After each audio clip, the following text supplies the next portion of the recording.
Гледал съм много рецепти за кремвиршки, но колкото и да обещават, че са въздушни и меки, ми се струват прекалено тестяни. Затова за тази рецепта подходих малко по-различно. Първо направих тангжонг. Това е техника, при която част от брашното се смесва с течността и се загрява до 65 градуса до образуването на гъст крем. Така брашното задържа повече влага и тестото става по-меко, по-пухкаво и остава свежо за по-дълго.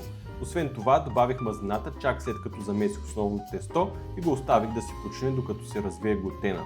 Така получаваме тесто, което не е тежко избито, а меко, разтегливо и въздушно.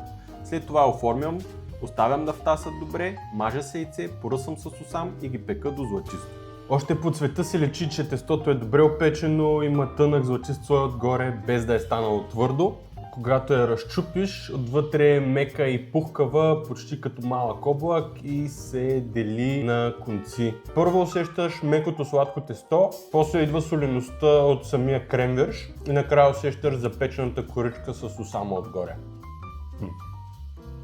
Много добре.